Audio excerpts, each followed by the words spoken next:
One reckless decision can echo louder than a lifetime of excuses.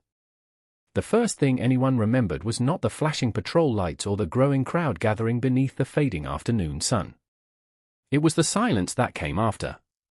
On a quiet residential street outside Savannah, Georgia, neighbors stood frozen behind white picket fences, porch steps, and parked pickup trucks, struggling to understand how an ordinary day had unraveled so quickly. A white police officer remained near the center of the street, his expression locked somewhere between certainty and disbelief, while a black teenage boy lay injured nearby as first responders rushed to help him. The teenager's name was Ethan Carter, a 17-year-old honor student known for volunteering at the local community center, helping younger kids with homework, and dreaming of attending the United States Naval Academy after graduation. Only minutes earlier he had been walking home carrying nothing more than a backpack, a reusable water bottle, and the quiet confidence that came from growing up under the guidance of a father who believed discipline mattered more than anger.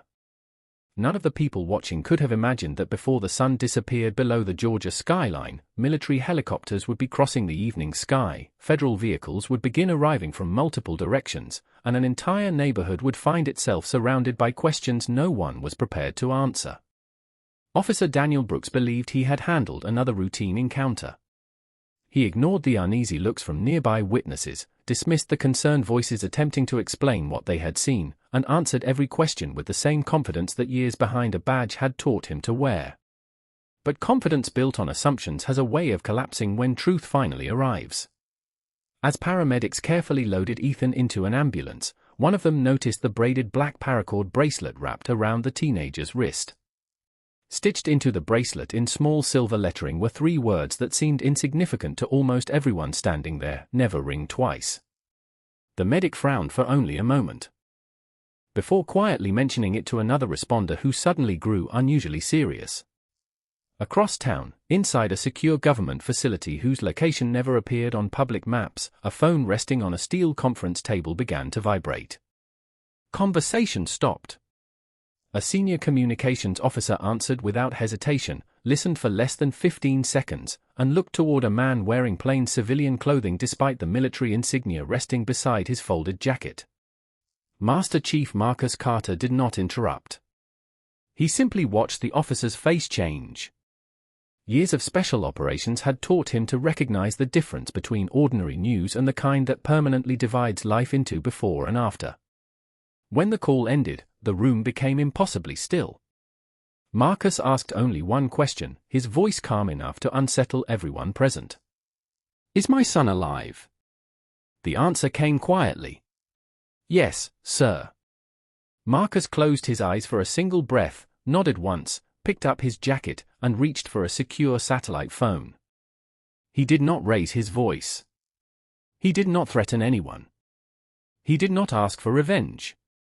He spoke one sentence so softly that only the person on the other end could hear it.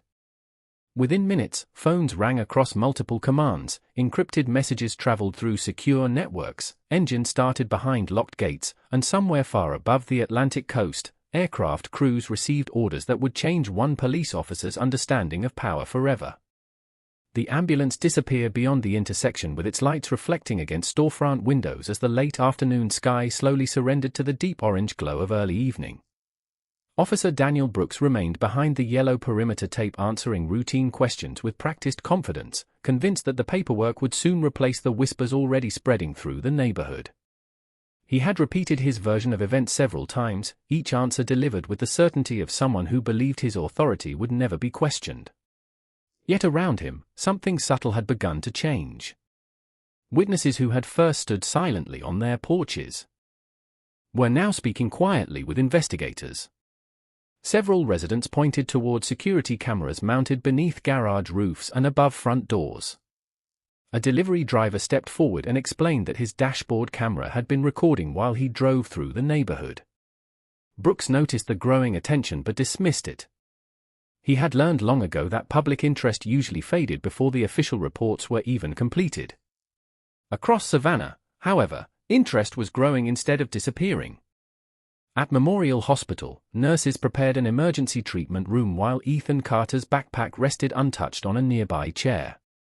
Inside one pocket was a folded acceptance brochure from the United States Naval Academy Summer Leadership Program, its edges worn from being opened so many times.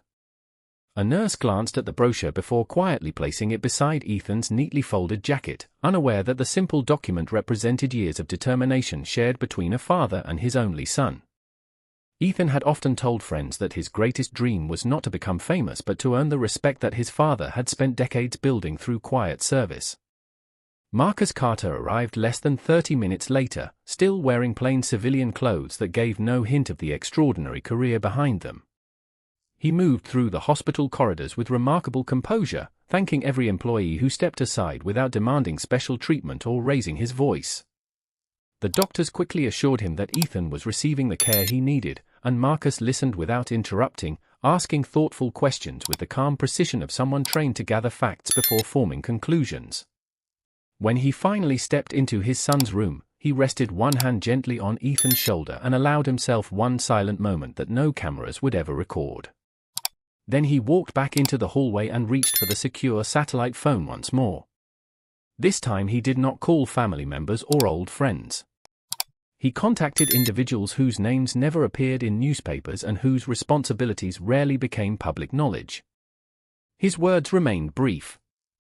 He described the incident, confirmed Ethan's condition, and requested that every available piece of evidence be preserved before confusion could replace truth. Hundreds of miles away, secure operation centers acknowledged the request without unnecessary conversation. Digital maps appeared across large display screens. Communication channels opened between military legal advisors, federal investigators, and command officers responsible for protecting service members and their families. None of them spoke about revenge. Every discussion centered on accountability, evidence, and procedure. Back in Savannah, Daniel Brooks finished speaking with a supervisor just as his personal phone began vibrating repeatedly with messages from fellow officers asking the same unusual question.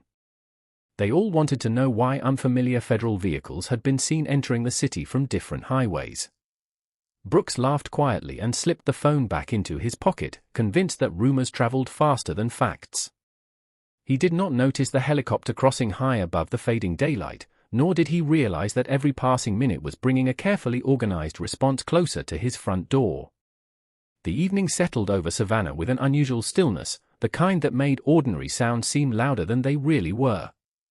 Police radios continued their steady chatter, traffic flowed through downtown intersections, and families gathered around dinner tables without realizing that multiple agencies were quietly moving into position across the city.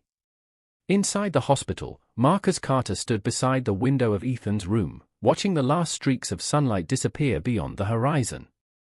His son remained under careful observation, surrounded by experienced medical professionals whose calm reassurance offered the first measure of relief Marcus had felt since receiving the phone call. Ethan slowly opened his eyes for a brief moment and managed a faint smile. "Dad," he whispered softly. Marcus stepped closer and answered with the same steady voice that had guided countless young service members through difficult moments. "I am here, son. That is all you need to think about right now." Ethan looked toward the bracelet still wrapped around his wrist and quietly apologized for worrying him. Marcus gently shook his head. "You have nothing to apologize for. Your character has always spoken louder than any accusation." Those simple words carried the weight of years spent teaching Ethan that dignity could never be taken away by another person's assumptions. As Ethan drifted back to sleep, Marcus left the room and entered a private consultation office where several officials were already waiting. A representative from the Naval Criminal Investigative Service joined through a secure video connection while a senior military legal advisor reviewed preliminary reports gathered during the past 2 hours. Every conversation remained professional, focused entirely on facts, evidence, and accountability. Security camera footage from nearby homes was already being preserved. Traffic cameras had documented vehicle movements before and after the encounter. Witness statements were arriving from residents who had independently contacted investigators. Even the delivery driver's dashboard camera had been secured before anyone could question its authenticity. Marcus listened carefully without interrupting, occasionally asking for clarification but never allowing emotion to replace judgment. One investigator finally looked across the table and spoke with unusual seriousness. "Master Chief Carter, the evidence is expanding much faster than we expected." Marcus nodded once. "Then let the evidence speak. Nothing more. Nothing less." Meanwhile, Officer Daniel Brooks returned home believing the longest part of his day was finally over. He placed his keys on the kitchen counter, loosened his uniform collar, and switched on the evening news. To his surprise, local stations had already begun reporting that investigators were reviewing multiple independent recordings from the neighborhood. Brooks immediately dismissed the report as media speculation, yet another example of public attention exaggerating an incident before all the facts were known. His confidence weakened slightly when another message appeared on his phone. This one came from a fellow officer, who rarely overreacted. The text contained only 6 words. "Federal vehicles just entered the district." Brooks stared at the screen for several seconds before setting the phone aside without replying. Outside his home, the neighborhood remained peaceful. Porch lights flickered on one by one, sprinklers watered freshly cut lawns, and children finished riding bicycles before darkness settled completely. Nothing about the quiet suburban street suggested that history was beginning to unfold there. Several miles away, unmarked sport utility vehicles moved through separate routes toward carefully assigned locations. Their drivers communicated through secure encrypted channels, confirming arrival times with calm precision. Above them, the distant sound of helicopter rotors blended into the evening sky, barely noticeable to anyone not paying close attention. The city continued with its normal routine, unaware that by sunrise the conversation would no longer be about assumptions, rumors, or appearances. It would be about truth, and truth was already on its way. Officer Daniel Brooks tried to convince himself that the growing uneasiness was nothing more than exhaustion. He turned off the television, poured himself a glass of water, and looked through the front window toward the quiet street where everything appeared perfectly ordinary. A neighbor walked a golden retriever beneath the glow of a street lamp. Someone across the road rolled a trash bin toward the curb for the next morning's pickup. The peaceful scene should have settled his mind, yet an unfamiliar feeling lingered in the back of his thoughts. His phone buzzed again. This time it was not another message from a fellow officer but an official notice requesting that he remain available for follow-up questions regarding the afternoon incident. Brooks frowned. Normally these reviews took days before reaching that stage. Why was everything moving so quickly?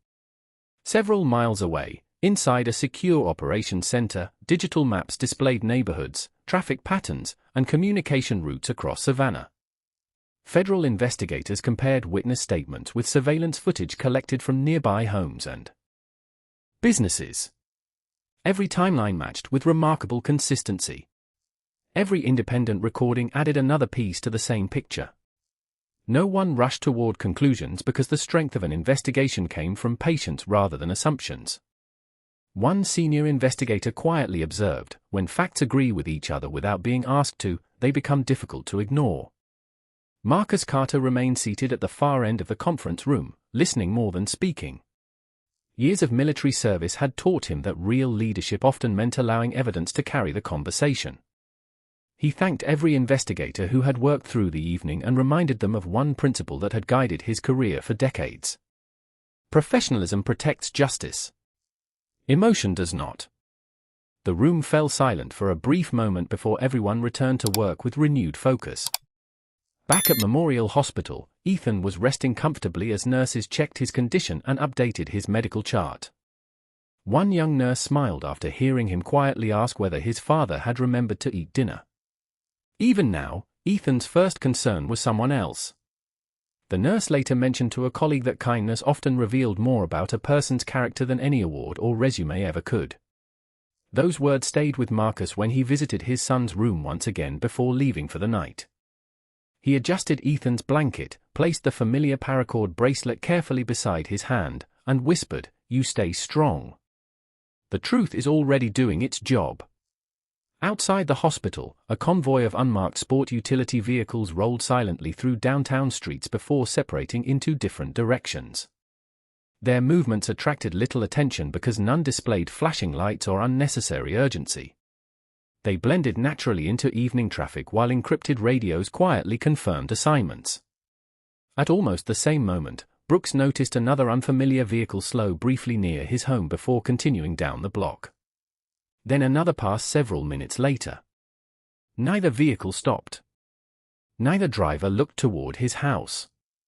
Yet the pattern unsettled him enough to draw the curtains and check the lock on his front door. He laughed at himself for overreacting, but the uneasy feeling refused to disappear. Shortly after 10 o'clock, a police lieutenant called with unexpected instructions. Brooks was told not to discuss the incident publicly, not to contact witnesses, and not to access any reports until further notice. Before Brooks could ask why, the lieutenant simply replied, "This review is no longer staying inside our department." The line disconnected. Brooks slowly lowered the phone and stared into the quiet room as the distant sound of helicopter rotors drifted across the night sky once again. For the first time since the afternoon encounter, he realized the story was no longer under his control. Somewhere beyond the darkness, people he had never met were already moving with purpose, and they were not guided by rumors, assumptions, or appearances. They were following the evidence, one careful step at a time. By 11 o'clock the city appeared completely ordinary, yet beneath that ordinary surface an invisible network of decisions was quietly reshaping everything that would happen before sunrise. Inside a federal coordination center, analysts synchronized security footage from neighborhood cameras, traffic intersections, business entrances, and private residencies. Every timestamp aligned with remarkable precision. Every statement given by independent witnesses strengthened the same timeline. The facts no longer stood alone. They supported one another with the quiet confidence that only truth could produce. No one celebrated the progress because experienced investigators understood that justice was never built upon excitement. It was built upon discipline. Marcus Carter reviewed the latest briefing with calm concentration, occasionally asking for clarification but never attempting to influence the outcome. He insisted that every conclusion be supported by evidence rather than emotion. One younger investigator finally looked across the table and admitted, "Master Chief, most people in your position would already be demanding answers." Marcus answered with the same measured tone that had guided his entire military career. Answers earned through patience last longer than answers forced by anger. The room became silent for several seconds before everyone returned to work with renewed determination. At Memorial Hospital, Ethan continued resting comfortably as his condition gradually improved. A physician explained that the next several hours would be important, but he also expressed cautious optimism. Marcus thanked every member of the medical staff individually before stepping outside into the cool Georgia night. The parking lot was almost empty except for a few hospital employees ending their shifts and several unmarked government vehicles parked near the far edge beneath dim security lights. None displayed official markings. None attracted unnecessary attention. Their presence alone communicated that the situation had expanded well beyond an ordinary local investigation. Meanwhile, Daniel Brooks sat alone in his living room trying unsuccessfully to distract himself with a baseball game playing quietly on the television. He barely noticed the score. His attention kept drifting toward his phone, where new notifications continued arriving from friends, co-workers, and unfamiliar numbers. Some messages offered support. Others asked questions that seemed unusually specific. Had federal investigators contacted him yet? Had Internal Affairs requested another interview? Had he preserved every document from the afternoon? Brooks answered none of them. Instead, he looked through the front window once more. This time he noticed two unfamiliar sport utility vehicles parked separately along different sections of the street. Their engines were off. Their lights remained dark. Nothing about them appeared threatening, yet neither vehicle had been there an hour earlier. Across town, communication continued through secure encrypted channels linking military legal advisors, federal investigators, and local supervisory officials. Every agency understood its responsibility. Every participant respected the limits of lawful authority. There were no dramatic speeches and no calls for retaliation. The objective remained exactly the same as it had been from the beginning: preserve the evidence, protect the integrity of the investigation, and allow the truth to reach its destination without interference. Just after midnight, Brooks received another official call. This time the voice belonged to someone he had never spoken with before. The instructions were polite, direct, and impossible to misunderstand. He was informed that additional interviews would begin early the following morning and that he should remain at his residence until contacted. Before the call ended, the official added one final sentence. Several agencies are now participating in this review. The line went quiet. Brooks slowly lowered the phone and glanced once more through the window. In the distance, another helicopter crossed above the sleeping city, its navigation lights moving steadily across the dark sky. For the first time all day, he understood that this was no longer a story about one difficult afternoon. It had become a story about accountability, and accountability had already begun its long, deliberate walk toward his front door. Just before dawn, Savannah rested beneath a blanket of cool coastal air, and the city seemed almost untouched by the events that had unfolded only hours earlier. Streetlights reflected across empty intersections while the first delivery trucks rolled quietly through neighborhoods that had no idea they were about to become the center of national attention. Inside the Federal Coordination Center, the investigation had reached a turning point. Analysts completed the final synchronization of body camera recordings, neighborhood surveillance footage, dispatch logs, radio communications, and witness interviews. Every source had been reviewed independently before being compared together. The result was unmistakable. The timeline was now complete. No missing minutes remained. No unanswered gaps lingered. Truth had assembled itself piece by piece without anyone forcing it into place. Marcus Carter stood beside a large digital display as investigators presented their findings. He remained remarkably composed, his hands folded in front of him, listening carefully to every detail. When the final presentation concluded, a senior federal official looked toward Marcus and quietly said, "The evidence is preserved. The integrity of the investigation is secure." Marcus nodded with quiet appreciation. "Then allow the process to continue exactly as it should." His answer surprised several younger officers who expected demands for immediate action. Instead, they witnessed the discipline of a man who had spent decades protecting the Constitution before protecting his own emotions. Across the city, Daniel Brooks had not slept. Every passing hour had made his house feel smaller. The silence inside the living room was interrupted only by the occasional vibration of his phone, although the messages had nearly stopped. Even his closest colleagues seemed unusually cautious now. Shortly after 5 o'clock in the morning, Brooks stepped onto his front porch carrying a cup of coffee. The neighborhood looked peaceful, but something felt different. Several residents who normally waved politely before leaving for work glanced briefly in his direction before looking away. The usual sense of familiarity had disappeared, replaced by quiet uncertainty. As the sun slowly began rising above the trees, the distant sound of engines echoed through the neighborhood. Brooks instinctively looked toward the main road. One dark sport utility vehicle appeared first, moving slowly and without flashing lights. Then another followed. A third arrived from a different direction. None displayed local police markings. Each vehicle parked with deliberate precision, leaving generous space between one another as though following a carefully rehearsed plan. Their occupants remained inside for several moments, communicating through secure radios before calmly stepping outside. Brooks watched from his porch, unable to recognize the insignia displayed on several jackets. More vehicles entered the neighborhood from opposite intersections, each stopping at designated positions without creating confusion or panic. Neighbors quietly opened front doors, pulled back curtains, and gathered at the ends of driveways, wondering why so many unfamiliar officials had arrived before sunrise. No one shouted. No one rushed. The professionalism of the operation spoke louder than any command ever could. Hundreds of miles of training, planning, and discipline revealed themselves through simple, coordinated movements that required no unnecessary display of force. At Memorial Hospital, Marcus received a brief update confirming that Ethan had rested through the night and was continuing to improve. He smiled for the first time since the previous afternoon, thanked the physician, and placed his phone back into his pocket. Almost immediately another secure call arrived.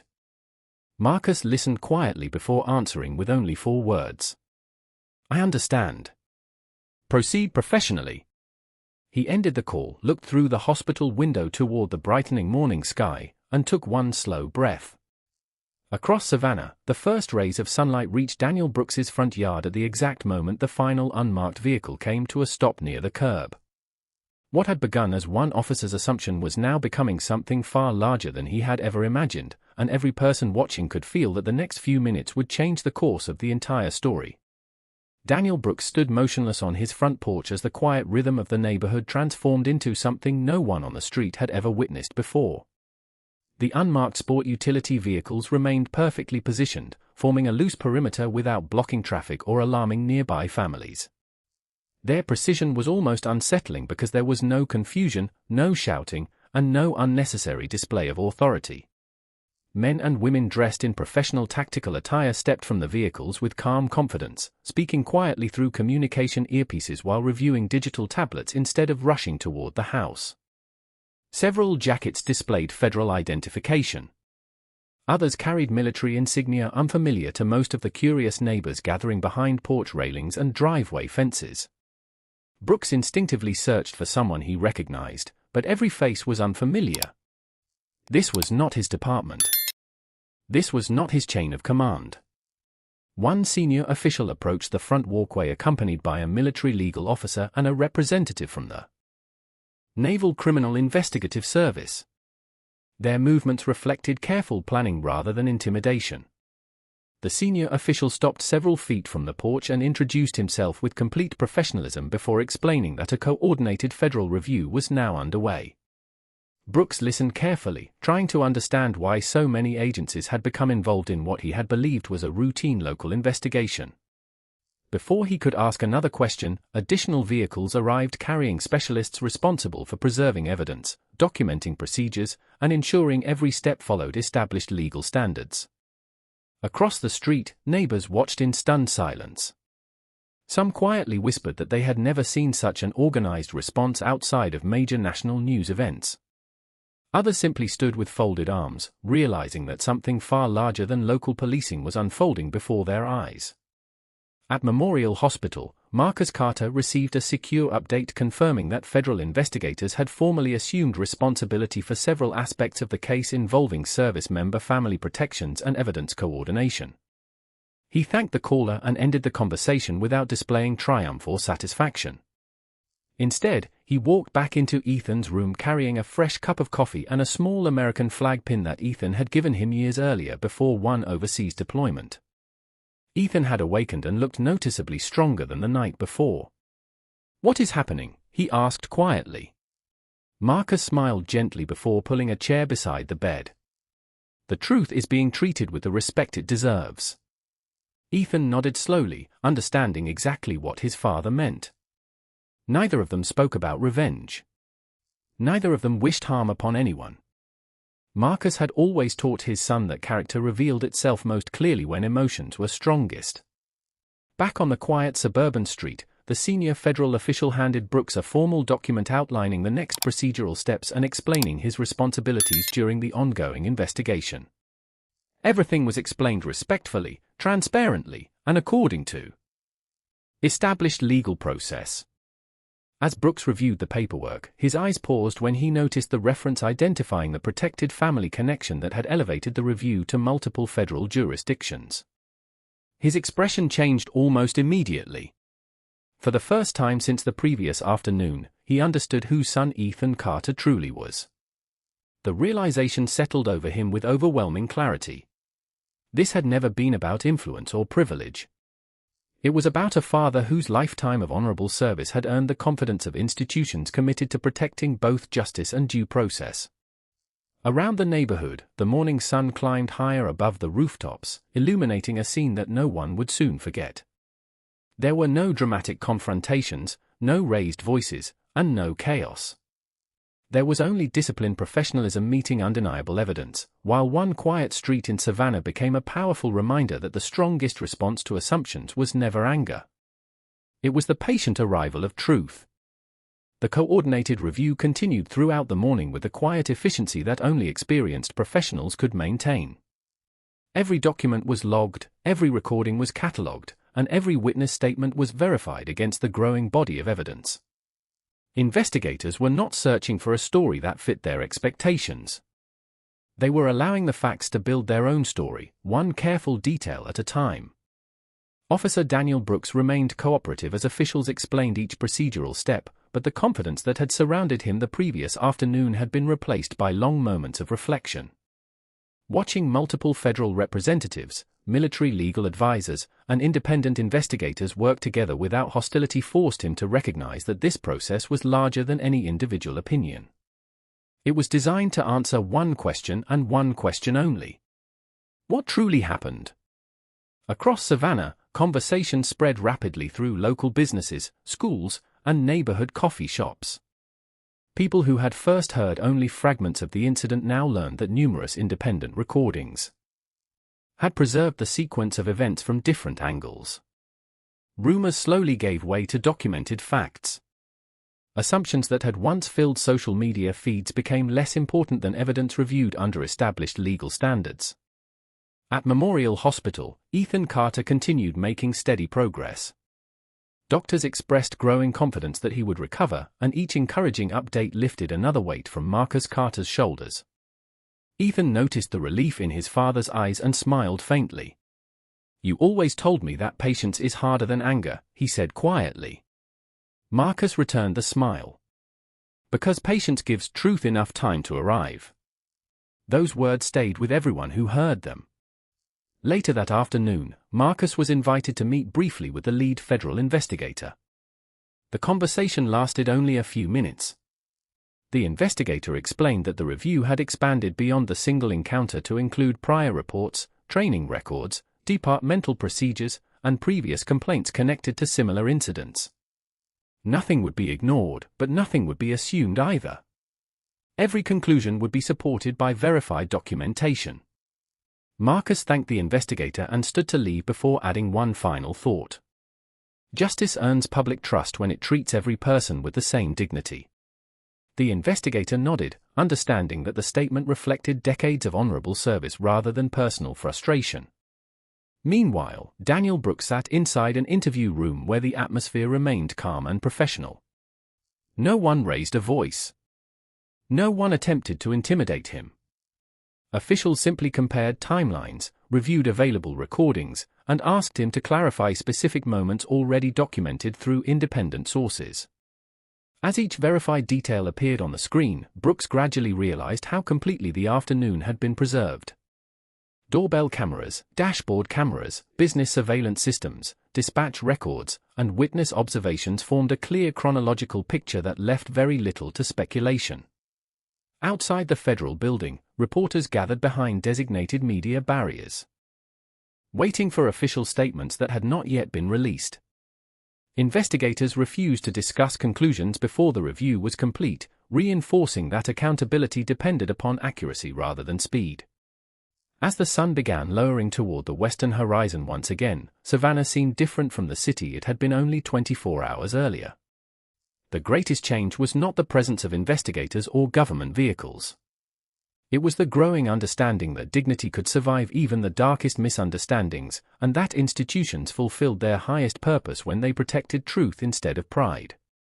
For Marcus Carter, the most important victory had never been the arrival of federal resources or military attention. It was opening the hospital room door and seeing his son awake, hopeful, and still believing that integrity was stronger than fear.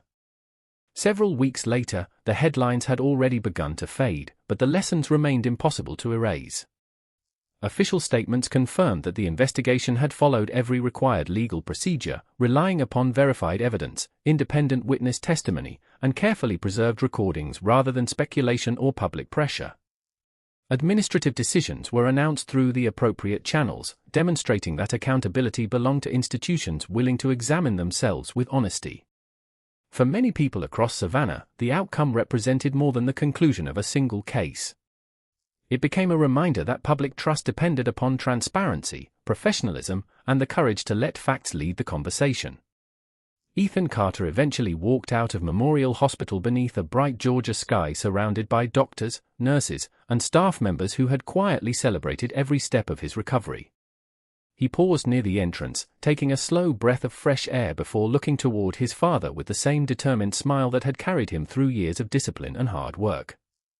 "I still want to attend the Naval Academy," he said. Marcus Carter smiled with unmistakable pride. "Then keep walking toward that goal. Do not allow one difficult day to become the author of your future." Those words carried more weight than any public speech because they reflected the values Marcus had spent an entire lifetime living instead of merely discussing. Days later, Ethan returned to the community center where he had volunteered before the incident. The younger children greeted him with excitement, asking when he would begin tutoring again. Ethan laughed softly and answered that he had missed them just as much. He picked up a stack of math worksheets, sat beside a group of middle school students, and resumed helping them solve problems exactly as he had done before.